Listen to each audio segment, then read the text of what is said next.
Assalamualaikum warahmatullahi ta'ala wabarakatuh. Pencinta hikmah hati yang dimuliakan Allah, jumpa kembali kita pada seri ini. Saya akan sampaikan tentang counter opini, counter pendapat tentang satu hadis yang jika kita biarkan itu sangat berbahaya bagi akidah Islam, yaitu qalbul mu'min baitullah. Arti terlek hadis ini, yang disebut hadis ini adalah hatinya orang mukmin itu baitullah. Pertama mau saya sampaikan, setelah saya lacak hadis ini ternyata termasuk ke dalam hadis yang dhaif, dan ada yang mengatakan maudhu. Maudhu itu palsu. Nah, artinya hadis ini tidak bisa dipedomani, karena ini akan berefek kepada bahayanya secara akidah tentang Allah. Bisa dibayangkan kalau disebut setiap hati orang mukmin itu baitullah, berarti nanti Allah itu masuk ke dalam sifat ta'addud atau berbilang. Jika ingin dipaksakan, maka harus ditelusuri makna yang hakiki, makna yang hakikat. Saya menawarkan dua kepahaman. Yang pertama, bahwa sesungguhnya hati itu bukan rumah Allah, tapi hati itu tempat di mana amanah Allah itu merasakan sesuatu. Tempatnya iman itu adalah dalam hati, atau amanah Allah itu berupa zat, berupa nikmat, itu merasakan sesuatu atas yang diperbuat oleh kita sebagai ruh atas tubuh ini. Akibatnya itu dirasakan di sini. Rasa itu cuma dua, baik dan tidak baik. Jadi kita bertindak itu cuma dua, tindak dan kata itu, dan tindak dan kata itu bernilai cuma dua, yaitu tindakan dan perkataan yang baik dan yang buruk. Kedua-duanya dirasakan di sini. Jadi hati itu bukan rumah Allah, tapi tempat di mana amanah Allah yang ada dalam dada kita itu merasakan pada hati. Satu. Yang kedua, dapat dipahami dari qalbu itu tidak harus berarti, tidak harus bermakna hati. Qalb itu berarti perubahan. Jadi perubahan mukmin itu adalah di baitullah. Banyak ayat yang mengatakan bahwa baitullah itu tempat mukmin aman. Aman dari mana? Aman dari menjadi iblis, aman dari siksa neraka.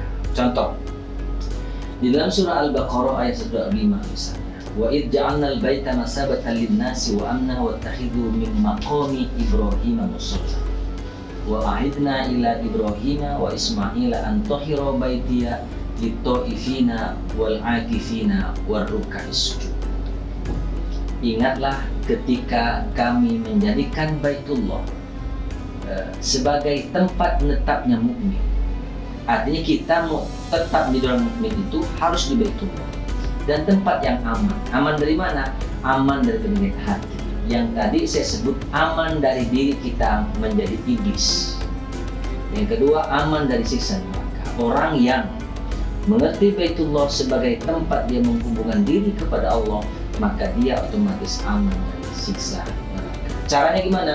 Wattakhidhu min maqami Ibrahim musalla. Ambil sebahagian dari makom Ibrahim sebagai tempat sholat, tempat menghubungkan diri kepada Allah. Surah Al-A'raf ayat 43. Wa naza'na ma fi sudurihim min ghillin tajri min tahtihimul anhar. Kami, kata Tuhan, bukan kalian, yang mencabut apa yang berada di dalam hati mereka itu berupa penyakit hati, di tempat yang di bawahnya mengalir sungai-sungai. Tempat yang di bawahnya mengalir sungai-sungai itu adalah baitullah. Di bawah baitullah itu ada telaga Al-Kautsar sebagai sumber dari segala sumber air di permukaan bumi. Jadi qalbul mu'minin baitullah itu diartikan untuk amannya adalah perubahan seorang mukmin itu berubah dari mana? Dari martabat insan, dari martabat kekufuran, dari martabat maksiat kepada martabat mukmin, martabat orang yang hadir hatinya di sisi Allah namanya takwa, menjadilah martabat muttaqin, itu harus di Baitullah. Tidak di majelis-majelis taklim, tidak di kelas-kelas kuliah, tidak di ruang-ruang yang lain. Itu jaminan. Sebab hanya Allah yang bisa mengubah hati ini. Nah, kalau kita minta diubah hati kepada Allah, datang kepadanya, berhubungan kepadanya, namanya sholat. Minimal dalam sembahyang 5 waktu. Masuklah ayat Al-Quran di dalam surah Toha 14, yaitu innani anallahu la ilaha illa ana fa'budni, sembahlah aku, kata Allah.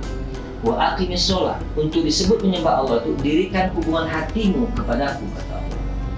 Caranya ingat aku. Untuk disebut ingat Allah itu tidak bisa oleh karena kita belum memandang wajah Allah. Oleh karena itu solusinya adalah Al-Baqarah 125 tadi. Jadikan sebagai makom Ibrahim, yaitu kiblat, artinya sebagai tempat hati berhubungan. Maksudnya adalah ketika kita sembahyang 5 waktu, sholatlah hati ke Baitullah itu dihitung oleh Allah sebagai ingat kepadanya. Jadi kalau serta-merta kalimat yang disebut hadis ini qalbul mu'min Baitullah, arti literalnya kan hati orang mukmin Baitullah. Berjuta-juta Allah begitu, banyak benar rumahnya. Padahal Baitullah cuma satu, yang tempatnya di bawah mengalir sungai-sungai itu. Di mana tempatnya? Yang hari ini ditandai oleh bangunan yang dibangun oleh orang bersuku bangsa Ka'ab, yaitu Ibrahim. Tanda itu bernama Ka'bah. Di situ ada rumah cahaya, pengalaman aulia anbiya, dan pengalaman orang-orang yang diizinkan berjumpa dengan itu mengatakan bahwa di situ ada bangunan cahaya, tepat di posisi yang ini Ka'bah.